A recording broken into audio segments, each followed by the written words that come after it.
This happened in Colorado recently. Back in the 90s when I was still a teenager in the middle of winter, my family and I lived in a cabin deep in the woods. When I say deep in the woods, I mean the nearest store or house was at least a 30-minute drive from our cabin, maybe around 10:30 p.m., and my dad worked the night shift, so it was just me and my mom. It was just a regular night until everything started to go very wrong. You finished dinner, and my mom was cleaning the table and she asked me to do the dishes, so of course I was the one washing them.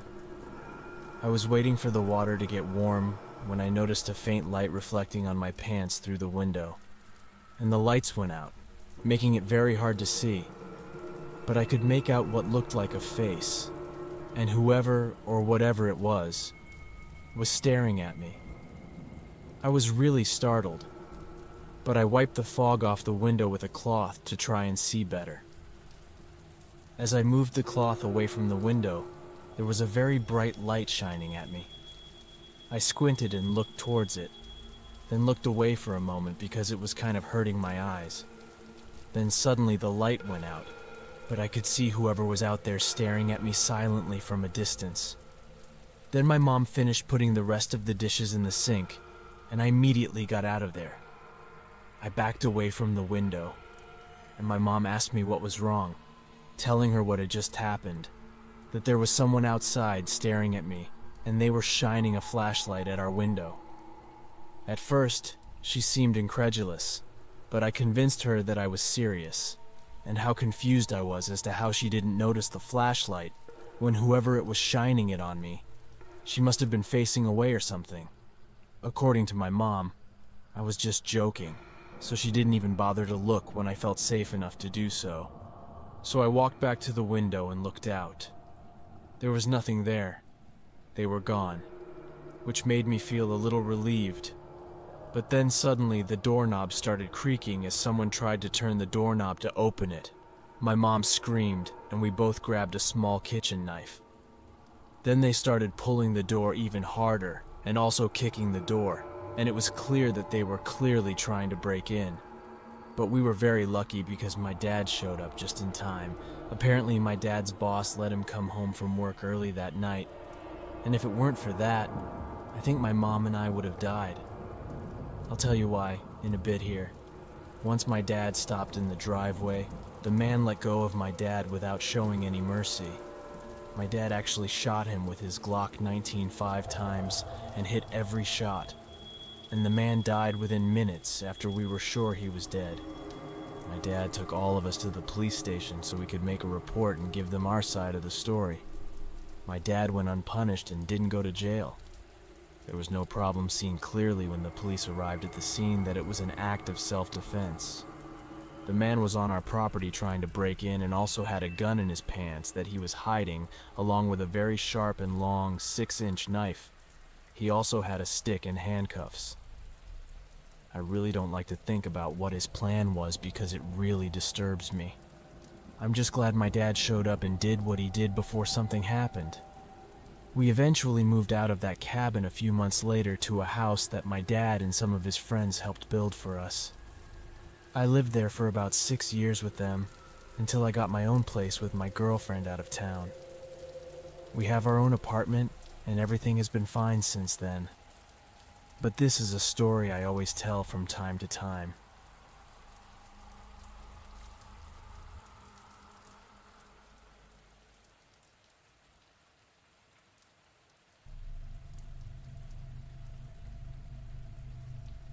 ChatGPT. This happened when I was 15 years old, more than 3 years ago. My friend and I used to play hide and seek in the dark outside at night, and we could hide wherever we wanted to. Nothing was really off limits to hide in. However, we were usually wise enough not to run too far because we never really wanted to do that. This time though, when my friend Alex was the seeker and I was supposed to hide, I got a bit carried away and ran into the woods because I thought it would be funny and make the game more exciting since I knew he would take longer to find me because we had never really played in the woods before. I searched for a hiding spot and found an old cabin that looked like the door had been left when I got closer. I noticed that the front door was wide open. I thought it was very strange, but I still sneaked in. I was cautious because I wasn't sure if there would be anyone in there or not. I mean, just because it looked abandoned didn't mean there wouldn't be anyone inside. I took that risk, even though I truly felt in my heart that everything would be okay. I found my way to one of the bedrooms, and I waited for about 10 minutes, and I started to feel very bored. I didn't expect hiding here would make me bored to death. So as I was about to reveal myself or find another hiding spot, I peeked out the window. I saw the silhouette of a person heading towards me. I wasn't sure if Alex could see me, but I ducked below the window just in case he saw me. I held my breath and tried as hard as I could not to move a muscle so that I wouldn't move or make a sound. I then started to hear him getting closer. You could hear the sound of branches and leaves under his feet crunching with each step he took, until it sounded like he was right next to the window. Then suddenly, out of nowhere, I heard the loudest thud I've ever heard in my life. I practically screamed as the jump scared me so much. I was actually kind of annoyed, and I didn't find it funny at all because Alex was playing me like that. He banged on the window 4 or 5 times, but by the time I peeked my head up, he was already gone. I then started calling out Alex's name and told him that I didn't think any of this was funny. But then, out of nowhere, I heard someone breaking through the front door, and they were heading towards me. I made sure to close the front door behind me as I walked in, making me even more frightened. Every footstep got louder as he got closer to me. I could hear every step very clearly on the hard wooden floor, and he was really scaring me because I started wondering if it was even Alex. I looked out the window again, and I saw someone with a flashlight. That's when I jumped like a truck. Whoever was in the cabin with me surely wasn't Alex because Alex was standing right in front of me. I opened the window so fast, and I jumped out of there, not even caring how I landed. I managed to land on my feet, though, without hurting myself, and Alex aimed his flashlight at me. I wasted no time at all, and I ran all the way home. I yelled at Alex and told him to follow me, and that there was a guy in the cabin that I was hiding in. I wasn't sure if he was a random person or if he owned it, but I didn't care. I left. Alex thought I was playing a prank on him at first. I believed it because it took him a moment before he started running with me. Alex then confirmed that he thought I was joking at first, until he saw the man staring out the same window where I was hiding in the room. The man stuck his head out of the window and stared at him. I told Alex everything that happened as soon as we got back to my place, and we didn't tell my parents at all. Alex believed everything I said because he had no reason not to. We didn't tell my parents because technically I might have been wrong. I shouldn't have even been hiding in that cabin in the first place. I really learned my lesson and haven't done anything stupid like that since, believe it or not. I was just lucky that nothing bad happened, and I got away without getting hurt.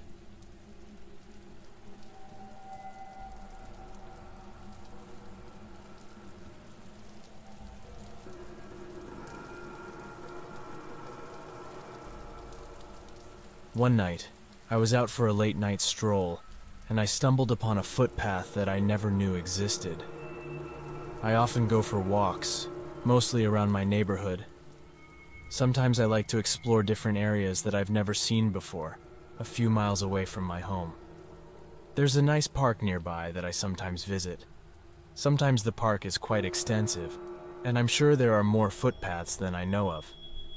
As I was walking, I noticed the opening of a footpath that I had never seen before. It really caught my attention. I knew I was exploring a new trail. It was already late at night, probably just after 7 o'clock, and because of that, I really didn't plan to go too far.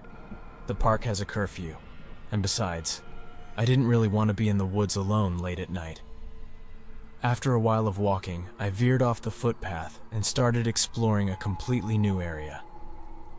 I must have walked for over a mile, and that's when I realized it might be time to turn around, wander around, and head back. I lost track of time minute by minute, and I really didn't want to get lost out there. But before I turned back, I spotted a cabin to my left in the distance. I don't know why or what prompted me to walk towards the cabin to get a better look, but I'm really glad I did.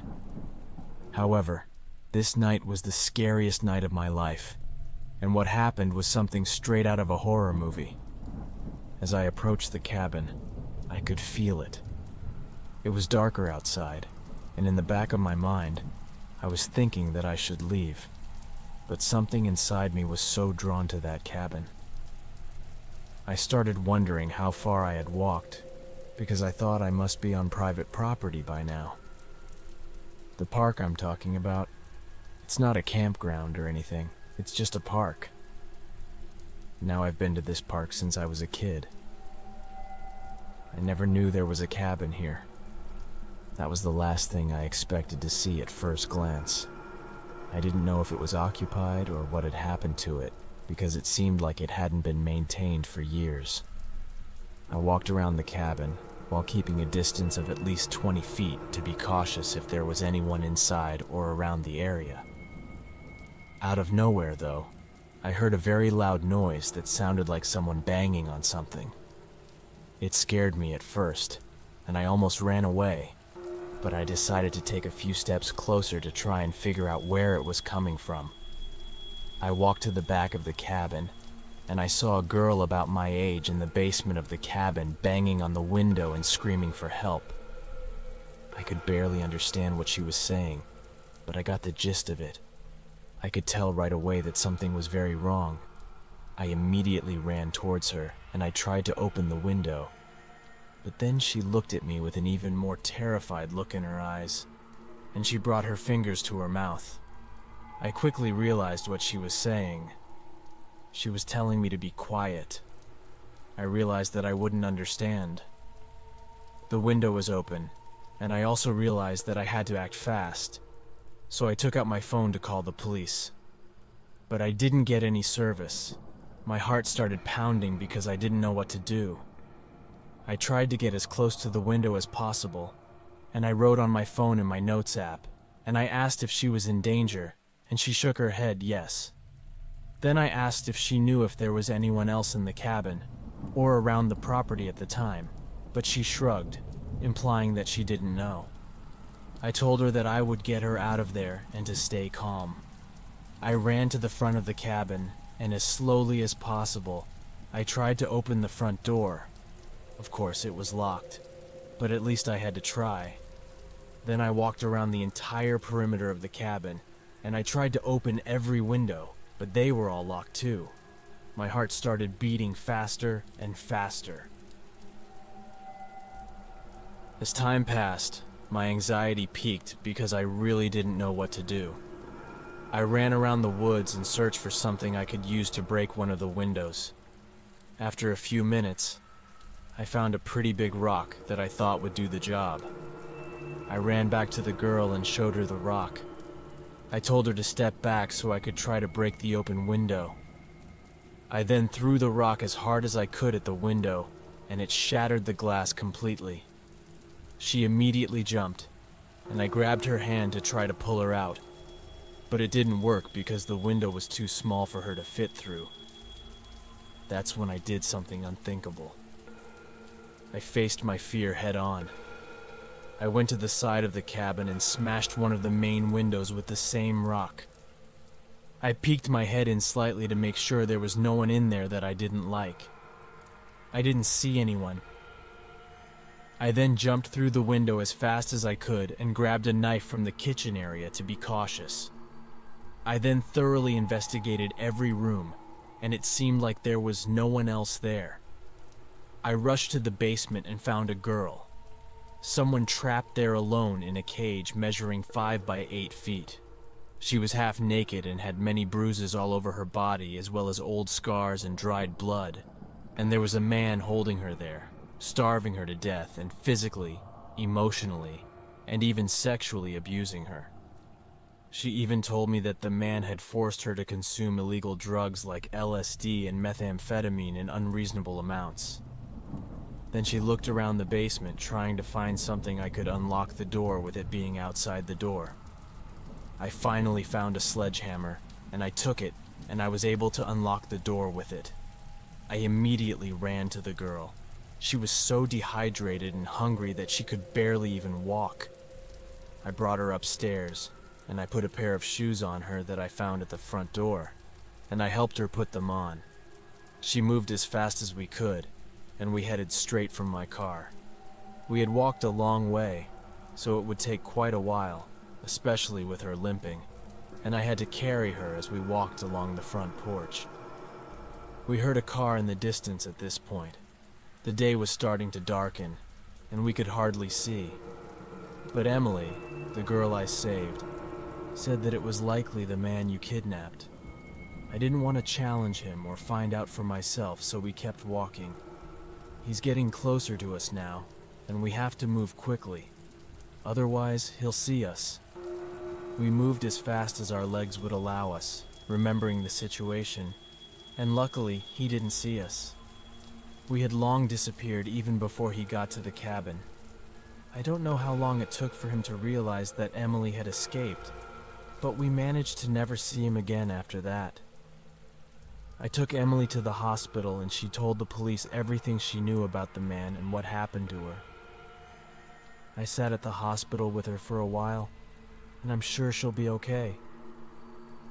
Okay, I never really got a chance to make a proper statement to the police, and I don't know where Emily is now, but I think she's much better.